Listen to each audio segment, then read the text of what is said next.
वो बड़ा स्थान वही जो बड़ा स्थान है ना, 10 के बनाए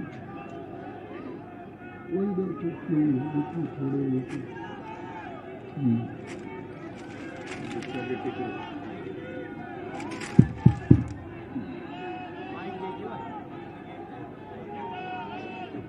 बोलो भारत माता की जय हिंद, जय कांग्रेस।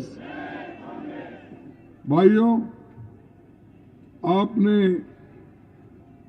दिल्ली प्रदेश कांग्रेस कमेटी की ओर से ये जो जनसभा और कार्यकर्ताओं की मीटिंग यहाँ लगाई है और इसमें हमारे कांग्रेस के जनरल सेक्रेटरी दीपक बाबारिया, हमारे ट्रेजरर अजय माखन जी और हमारे अध्यक्ष अरविंदर सिंह लावली जी,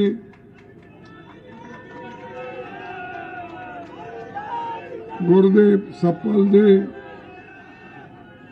देवेंद्र यादव जी।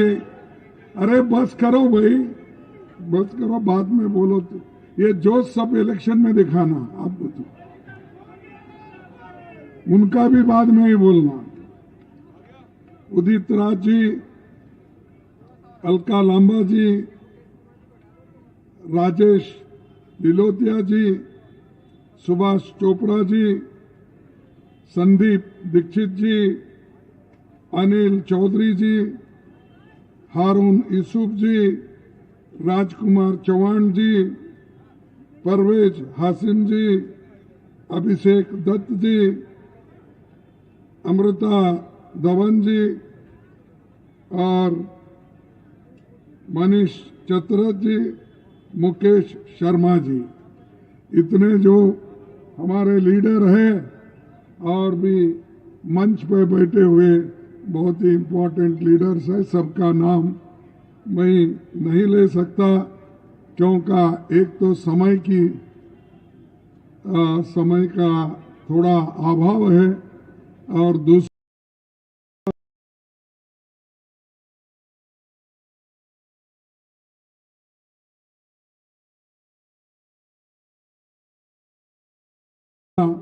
आप लोग 2 घंटे से यहाँ बैठे हैं, थके हैं, तो फिर आप लोगों को ज्यादा देर तक मैं यहाँ रोकना नहीं चाहता। आप अपने कामों को भी जाना है। ये गीता कॉलोनी में रामलीला मंदिर में, रामलीला मैदान में जो इतनी बड़ी संख्या में दिल्ली में ये जो सभा आयोजन किया गया है, तो मैं दिल्ली प्रदेश कांग्रेस कमेटी के अध्यक्ष और उनके कार्यकर्ताओं को मेरा धन्यवाद है।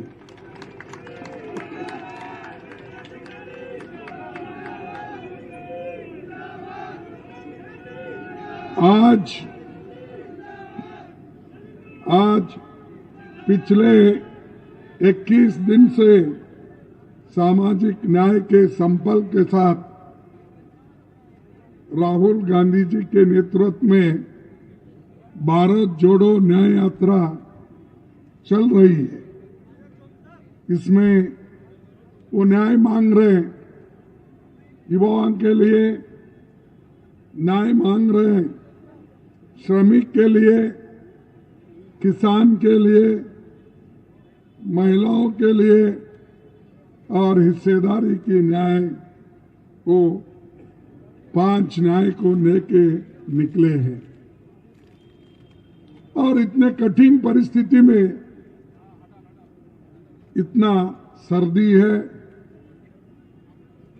और खासकर उस सर्दी इलाके में उन्होंने अपनी ये यात्रा निकाली है। इसीलिए हम तमाम लोगों के तरफ से उनको हम अभिनंदन करते हैं, धन्यवाद देते हैं कि पार्टी के लिए उन्होंने एक बहुत बड़ा अच्छा कदम उठाया। शायद ही कोई नेता आज तक या कांग्रेस में हो या किसी पार्टी में हो ऐसा कदम नहीं उठाया जो राहुल गांधी ने उठाया। कन्याकुमारी से लेकर कश्मीर तक और अब मणिपुर से लेकर महाराष्ट्र तक वो जो चल रहे हैं ये किनके लिए? ये सामान्य जनता के लिए, युवाओं के लिए जो इस बीजेपी सरकार में अन्याय अत्याचार हो रहे हैं उसके खिलाफ वो लड़ रहे हैं। तो मैं यही कहूंगा, हर कांग्रेस मैन में, हर कांग्रेस के लोगों में ये जोश आना चाहिए। ये लड़ाई सिर्फ किसी के लिए नहीं है, ये लड़ाई है देश के डेमोक्रेसी को बचाने का, देश के लोकतंत्र को बचाने का, देश के संविधान को बचाने का ये लड़ाई है। अगर इस लड़ाई में अगर आप फेल हो गए तो परमानेंटली समझो आप मोदी के गुलाम हो जाएंगे। अगर इस बीजेपी से अगर आप डट के मुकाबला नहीं करेंगे तो आगे आने वाले दिन हमारे नौजवानों को, महिलाओं को, शेड्यूल कास्ट को, शेड्यूल ट्राइब्स के लोगों को, ओबीसी को, कर्मचारियों को, इन सब को तकलीफ होगी। अभी तकलीफ हो रही है लेकिन और भी तकलीफ होगी कि ये फिर इस देश के जनता को मोदी जी गुलामी में डालेंगे। ये इनका इरादा है, हमेशा यही बात करते हैं। और कोई भी इस देश में इतने सब स्कूल्स बने, कॉलेज बने, वो हमेशा ये कहते हैं कि मैंने स्कूल इतने बनाया, मैंने कॉलेज इतने बनाया, मैंने रेल के डिब्बे इतने बनाया, रास्ता इतने बनाया, पोर्ट इतने बनाया, सब बोलते हैं। अरे बाबा ये सब कुछ अभी हुआ है, 10 साल में ही हुआ है। आपकी जो गारंटी कहाँ है? अब तो मोदी की गारंटी बोल के हर पेपर में आता है, देखे नहीं? उनकी गारंटी क्या है मालूम? उनकी गारंटी ये है जो 2 करोड़ हर साल नौकरी देने का वायदा था, 20 करोड़ नौकरियां देनी थी, वो कहाँ है गारंटी? तो ये नहीं देना यही गारंटी है। और उन्होंने कहा मैं ये कांग्रेस वाले देश लूट दिए, काला धन बाहर है, मैं पूरा लाके एक एक को 15-15 लाख दूंगा। ये कहा या नहीं कहा? दिया? नहीं दिया। फिर ये झूठ है क्या सच है? तो झूठ कौन हो गए? फिर हम उनको झूठों का सरदार बोलना और क्या बोलना चाहिए? अरे एक आदमी प्रधानमंत्री इस देश के युवकों को धोखा देता है, इस देश के किसानों को धोखा देता है, महिलाओं को धोखा देता है। उनको कहता था मेरी माँ बहनें चूल्हे के सामने बैठते हैं तो उनके आंखों से पानी निकलता है। ये देखकर मुझे बड़ी हैरान हो गई, इसीलिए मैं मुफ्त सिलेंडर दूंगा। सिलेंडर की कीमत तो हमारे टाइम में, हमारे वक्त कितना था? 450 रुपए था। अब कितना है? तो ये जनता की भलाई की है क्या जनता की बुराई की है? आप ही सोचिए। ये गारंटी है उनकी, ये गारंटी है, इसलिए आप उस गारंटी को मत देखो कांग्रेस की गारंटी को। हमने ये कहा कि आपको पेट भर खाना देंगे, इसीलिए सोनिया गांधी जी ने फूड सिक्योरिटी एक्ट लाया और करोड़ों गरीबों को उन्होंने मुफ्त में चावल दिया। उस वक्त सिर्फ 3 रुपए थे, लेकिन हमने उसको कम करते आए हर जगह अलग अलग ढंग से। लेकिन आज 80 करोड़ लोगों को मैं मुफ्त दे रहा हूं। अरे कहां से दे रहा भाई? कानून तो हम बनाए, सोनिया गांधी जी ने बनाई, और उनके जमाने से ये चावल देना शुरू हो गया। कोविड में तुमने थोड़ा 5 किलो बढ़ाया और उसी की बात करते हैं। इसलिए मैं ये कहता हूं, ये हमेशा झूठ बोलते हैं और झूठ बोल कर लोगों को ऐसा भ्रमित किए हैं कि हर चीज को सच समझ रहे। आज एम्प्लॉयमेंट की यह स्थिति है, एम्प्लॉयमेंट घट रही है। सरकार में 30 लाख वैकेंसीज है, रेलवे में है, पोस्ट ऑफिस में है, केंद्रीय विद्यालय में है और स्कूलों में है, एडेड इंस्टीट्यूशन में है। अगर आप पूरे देश का हिसाब लेंगे तो कांग्रेस, आप पूरे लोग देखेंगे कि कांग्रेस ने जो पब्लिक सेक्टर भी बनाई, इसका पूरा अगर आप हिसाब लेंगे तो कम से कम 30 लाख सरकारी नौकरी खाली है। मोदी साहब ये क्यों नहीं दे रहे? क्योंकि अगर परमिशन दिए तो उन जगहों पे SC ST के लोग आएंगे, रिजर्वेशन भरेगा, बैकवर्ड के लोग आएंगे, भरेंगे, गरीब लोग आएंगे, नौकरियों में जाएंगे। तो उन्होंने यही किया, ये बंद करके गरीबों को पेट भी नहीं भरना, वैसा कॉन्ट्रैक्ट बेसिस में, डेली वेजेस में ये कर रहे हैं। तो और ये गरीबों की भलाई, सबका साथ क्या है? वो सबका साथ सबका विकास। अरे वो जान दो भाई, सबका साथ सबका विकास, लेकिन मोदी ने कर दिया सबका सत्यानाश। और ये हमको सिखाता। अरे हमारे नेताओं ने तो, पंडित जवाहरलाल नेहरू जी ने तो इतने बड़े बड़े पब्लिक सेक्टर बनाए, डैम्स बनाए, और इन डैम के वजह से हमारा इरिगेशन बढ़ा, अन्नदान बढ़े, और पब्लिक सेक्टर से लोगों को एम्प्लॉयमेंट मिले। एम्स, इंजीनियरिंग, ये सब इंस्टीट्यूशन खोले। कौन खोले? हमने खोला। और मोदी जी आने के बाद ऐसा कोई भी बड़ा काम नहीं हुआ। बताओ कौन सा बड़ा डैम इन्होंने बनाया? बताओ कौन सा ऐसे बड़े बड़े इंस्टीट्यूशन बनाए?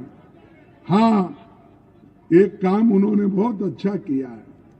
वो काम है देश के जनता को बांटो और राज करो।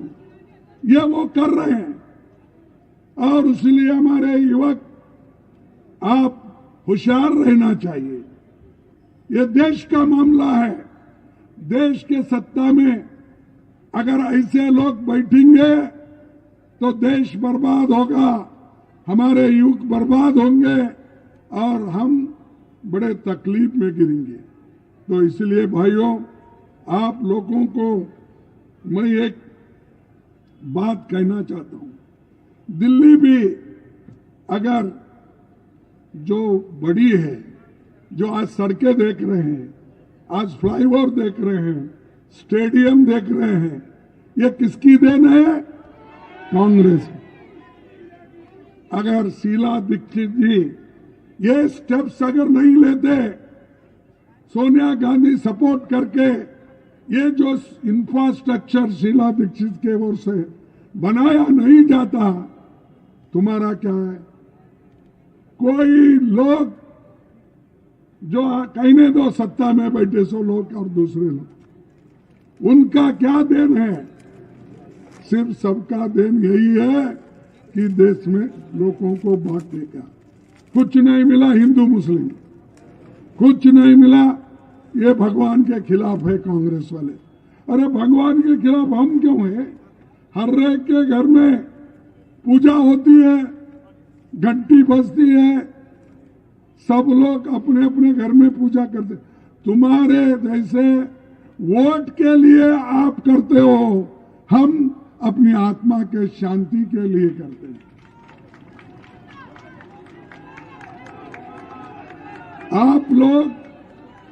आप लोग दिखाने के लिए करते हो, लेकिन हमारे लोग आध्यात्मिक होके वो काम करते हैं।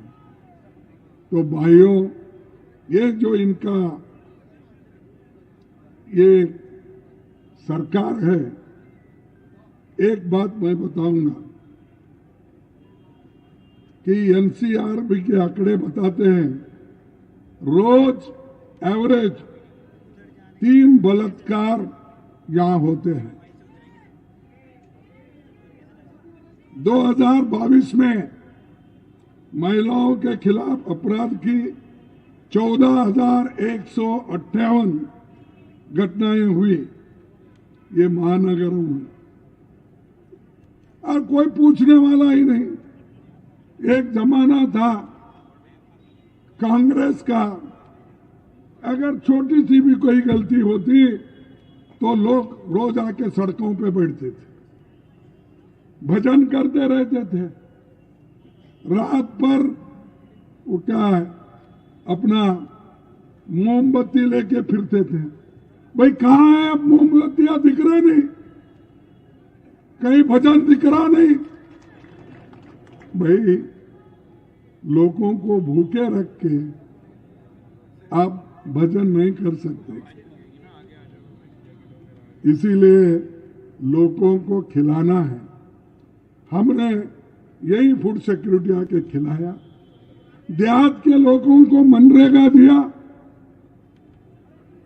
ऐसा कोई काम बीजेपी ने किया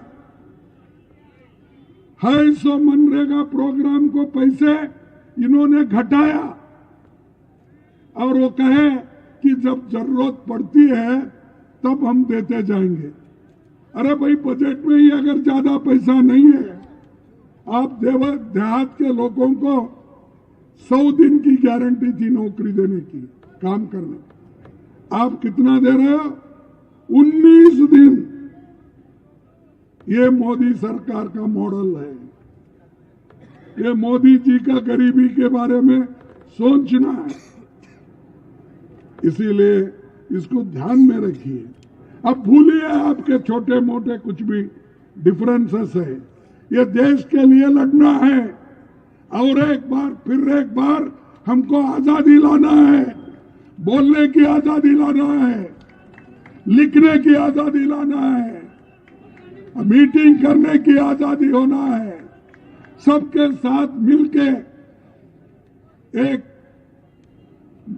बंधु प्रेम के साथ रहना है इसकी।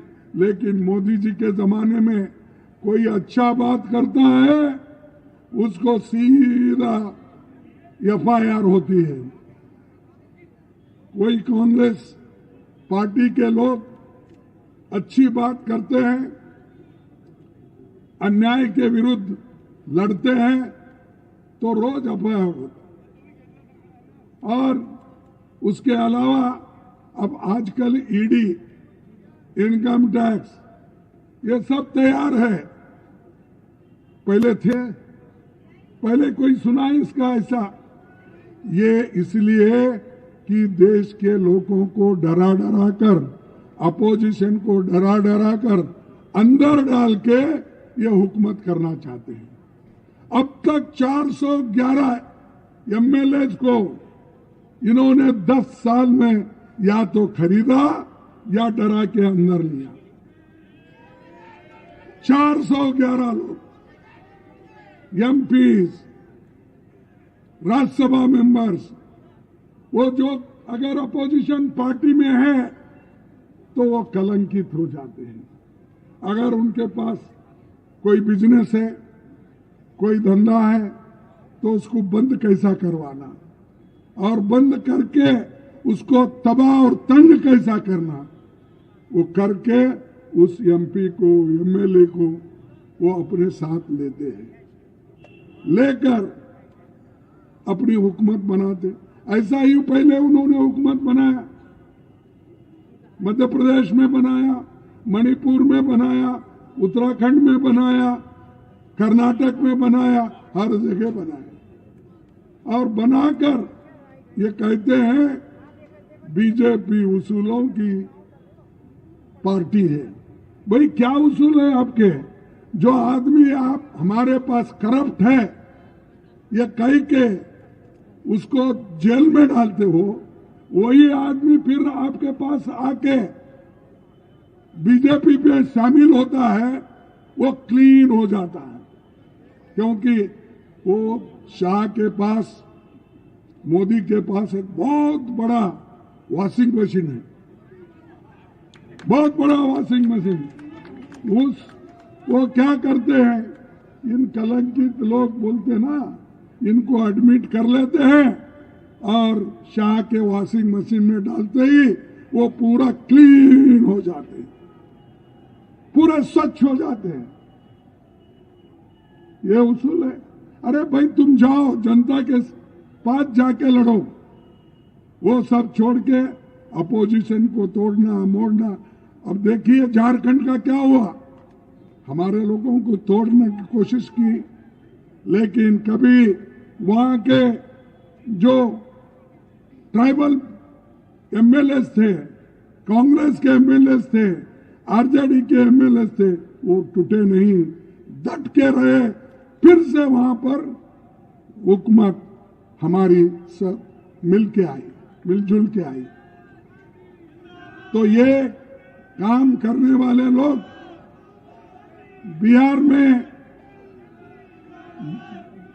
में भी यही काम हुआ, बिहार में यही हुआ। वहां पर मिली जुली सरकार थी, उसमें से उन्होंने एक चीफ मिनिस्टर को खींच लिया। ये खींचने के बाद उन्होंने बहुत समाजवादी इसके बारे में उसके बारे में बहुत बात करते थे। वो एकदम क्या हो गया, वो पलटू राम हो गए, पलटू कुमार हो गए। पलटू कुमार जाते ही फिर वो बीजेपी बोलने लगे और एक सरकार हमारी यहाँ आई। अरे कितने सरकार तुम्हारे आए?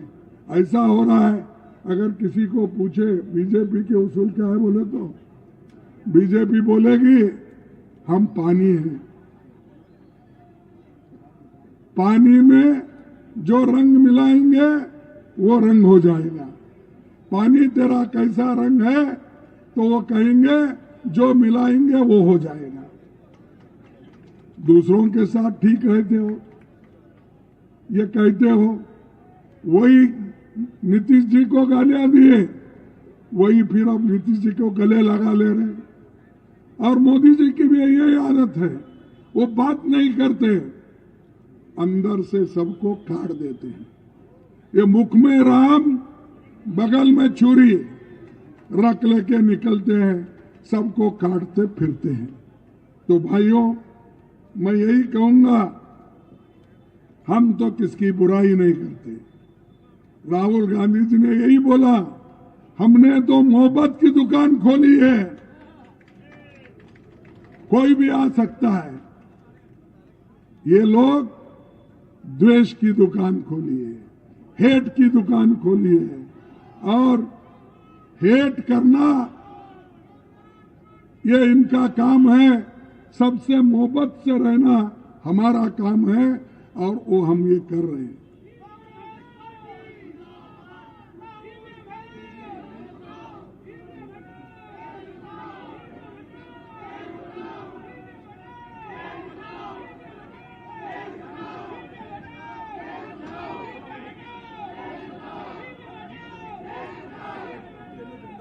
भाइयों, और एक आपको बताना चाहता हूं, 147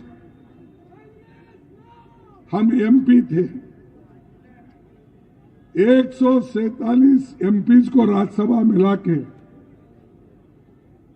उनके काले कानून आ रहे थे, उसमें बहस नहीं होना, इसलिए उन्होंने क्या किया, एक एक करके बाहर डाल दिए। चंद लोग पार्लियामेंट में भी नहीं है, चंद लोग अपने कुर्सी पे भी नहीं उठे, ऐसे सभी को बाहर डाल के मोदी जी ने अपने कानून पास कर लिए।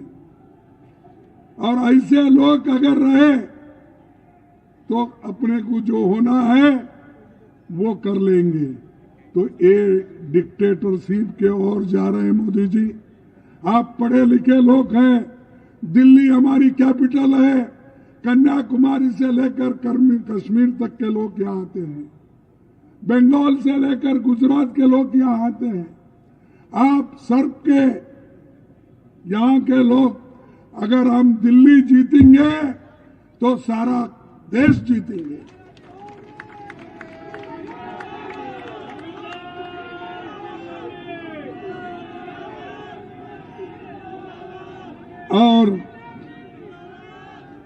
और एक बात मैं कहूंगा,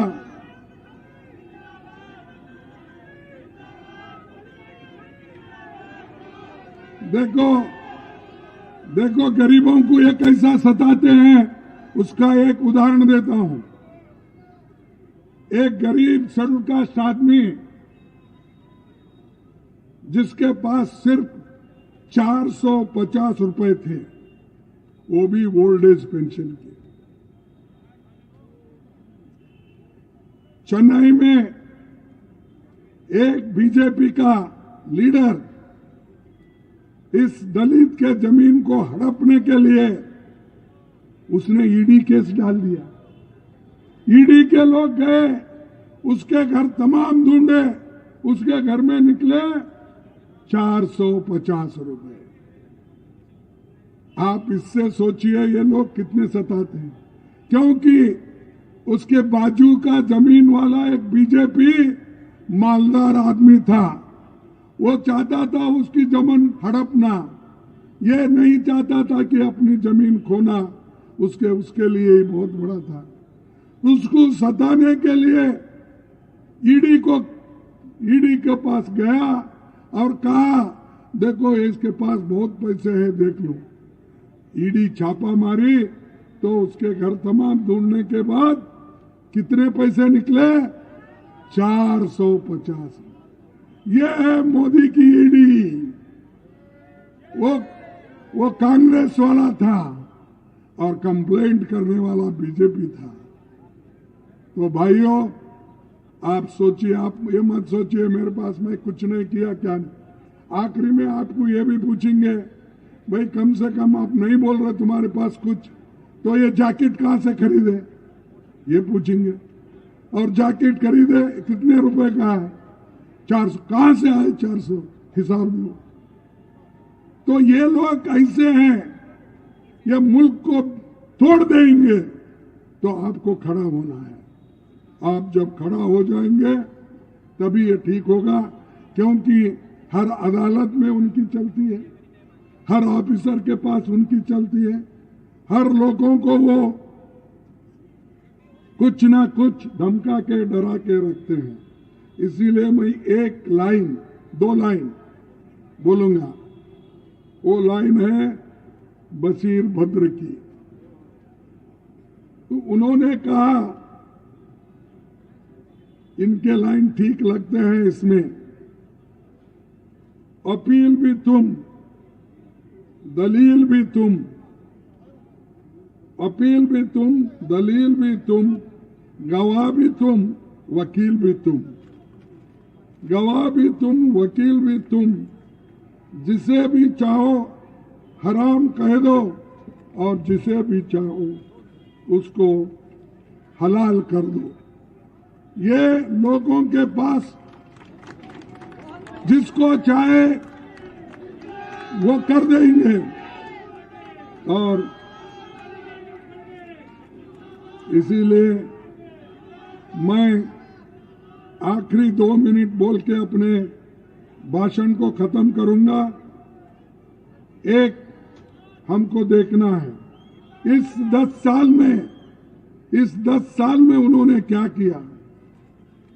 और उनके राज्य में एक तो भावनात्मक कार्ड खेलते हैं, रिलीजन कार्ड खेलते हैं, लोगों को ऐसा बुलाते हैं, भाइयों और बहनों मैं आपका दुख नहीं देख सकता। छोटे मोटे व्यापारियों को इन्होंने नहीं छोड़ा, उनको मदद करने की बात की, उनको लोन देने की बात की।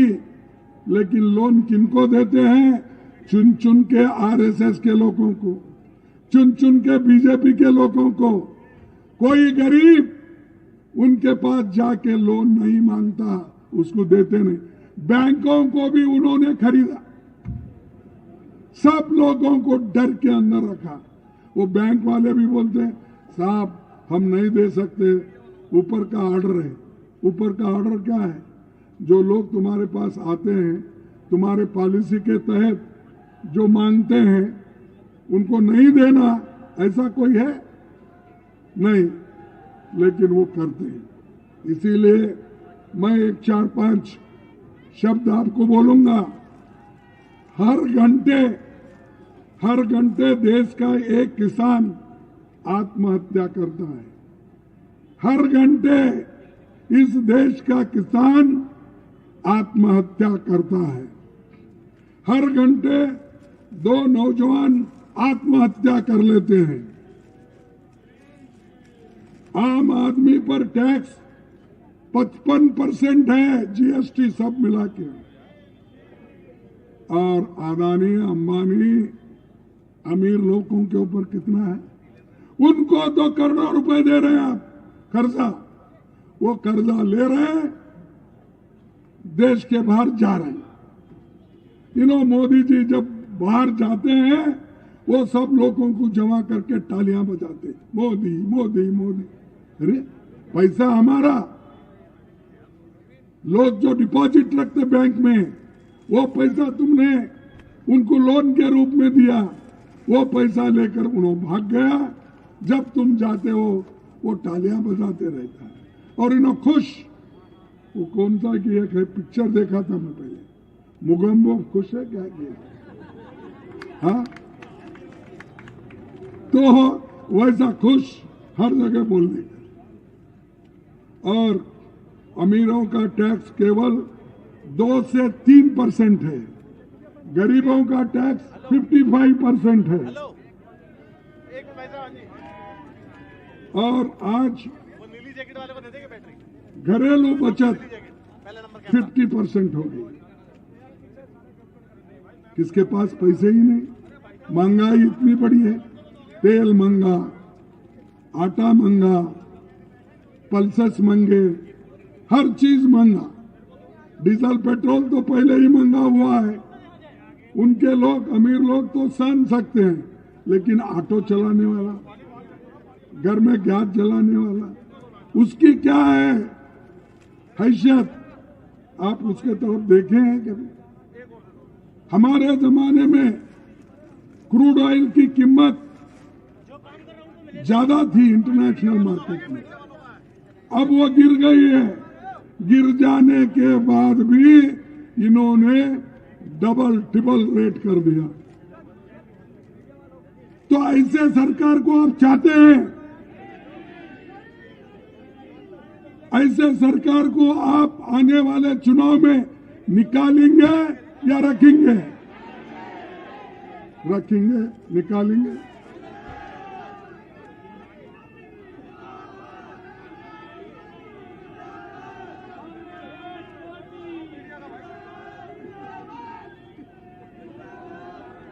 और भाइयों, और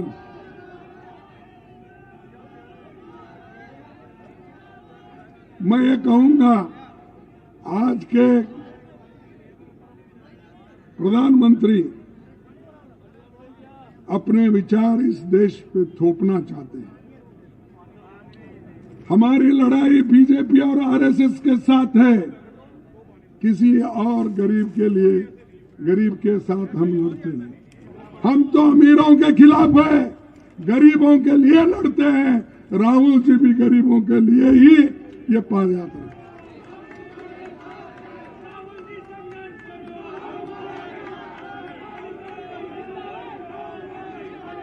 सोनिया गांधी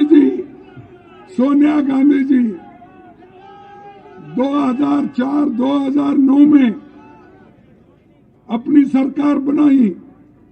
वो खुद बन सकते थे, लेकिन उन्होंने मनमोहन सिंह जी को, एक आर्थिक तज्ञ को, उन्होंने इस देश का प्राइम मिनिस्टर बना।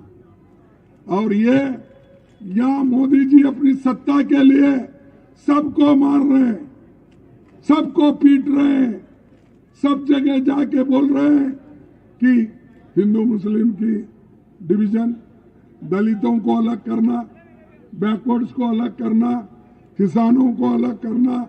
अरे कितना तोड़ेंगे भाई आप? तो आखिरी में और एक बात है, मैं कहूंगा कि खास करके ये गुरु गोविंद सिंह की एक बहुत बड़ा संदेश है, एक बहुत बड़ा संदेश है। वो हम सबके लिए लागू होता है। किसी भी इंसान को न तो डरना है और न ही उसे डराना चाहिए। किसी भी इंसान को न तो डरना चाहिए और न ही उसे डराना चाहिए।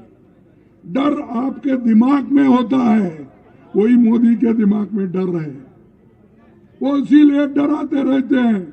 इसीलिए गुरु गोविंद सिंह जी ने बोला कि किसी भी इंसान को न तो डराना चाहिए और न उसे डरना चाहिए।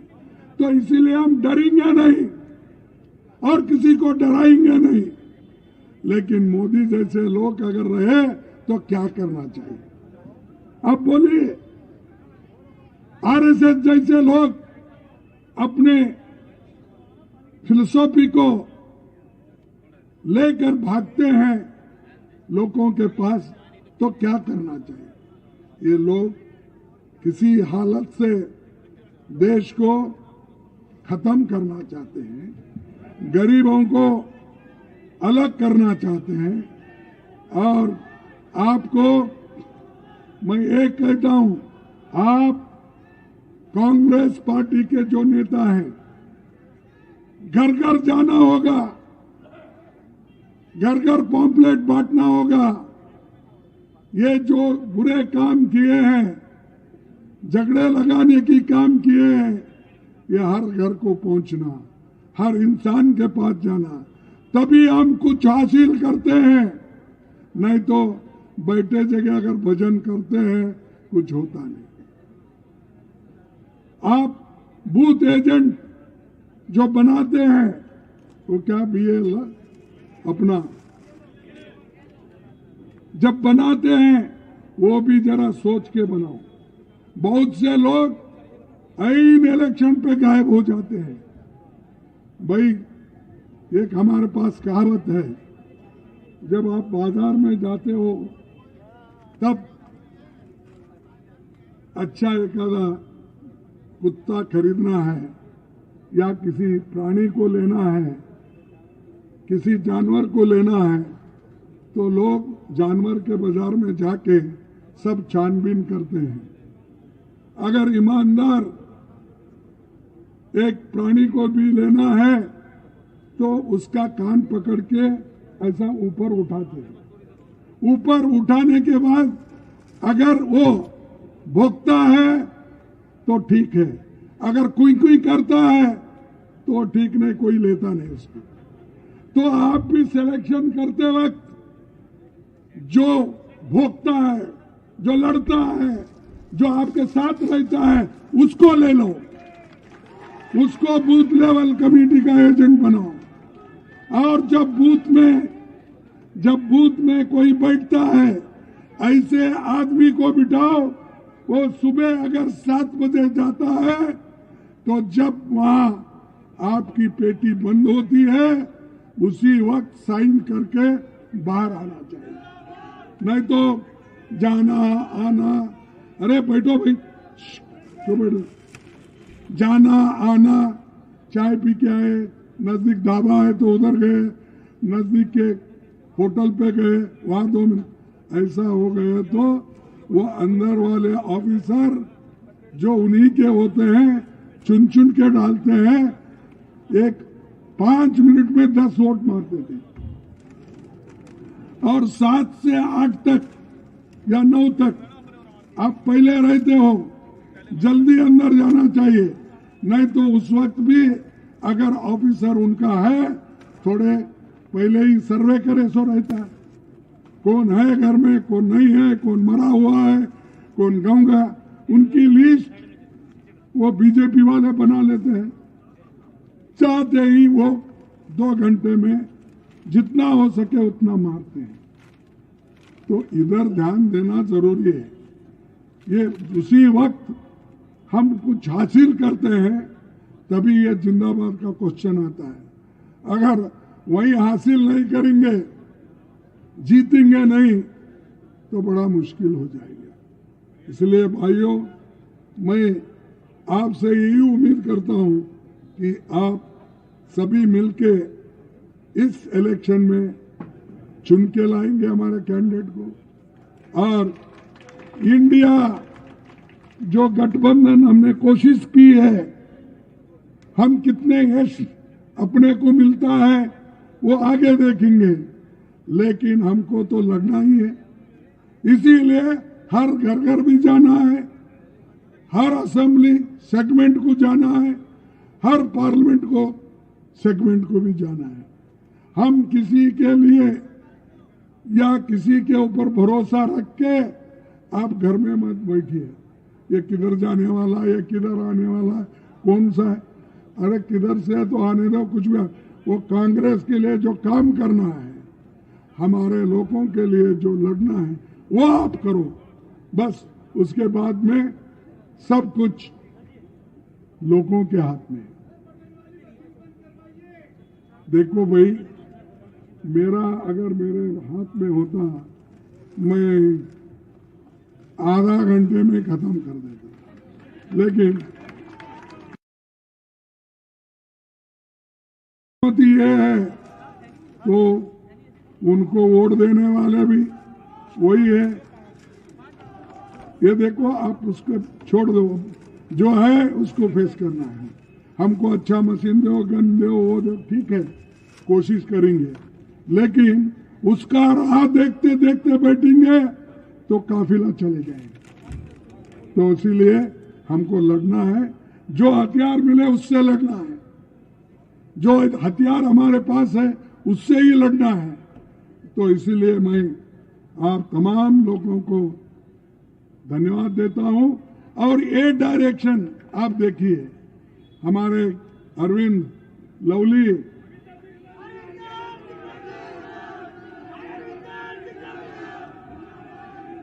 ये ठहरो भाई, देखिए, नहीं आप रियली लवली बनना चाहते हैं, रियली लवली बनना चाहते हैं, ये बूथ वाइज काम पहले करो, ये जो बूथ एजेंट का काम करो, ये वर्कर वहां बिठाने का काम करो, तभी कुछ हम हासिल कर सके। इसलिए ज्यादा कुछ न बोलते, इतना कहकर मैं आपसे अपना बात खत्म करता हूं और आप सबको धन्यवाद देते हुए मेरे बात को खत्म करूंगा। जय हिंद।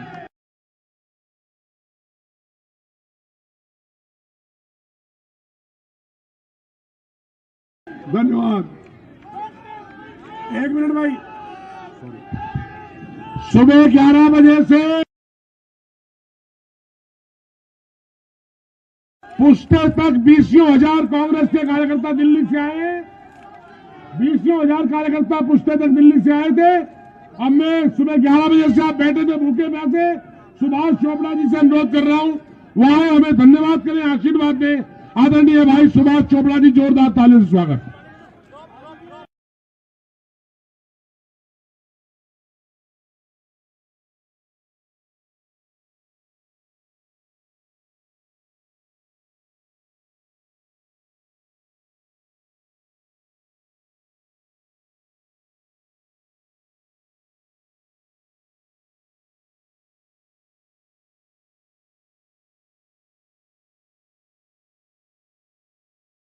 श्री अजय माखन जी, आदर के योग श्री देवेंद्र यादव जी, आदर के योग गुरदीप सप्पल जी, आदर के योग संदीप दीक्षित जी, परवेज हाशमी जी, सभी सम्मानित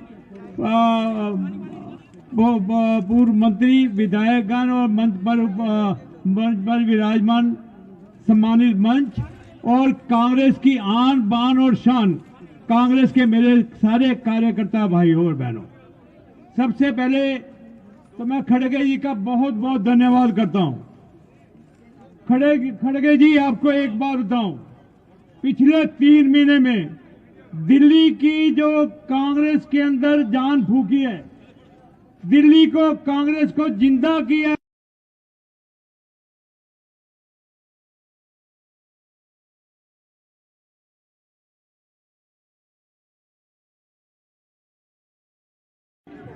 और ये सब करवाने का श्रेय मैं अपने बड़े भाई बबरिया जी को देता हूं, जिन्होंने हमें राह दिखाई।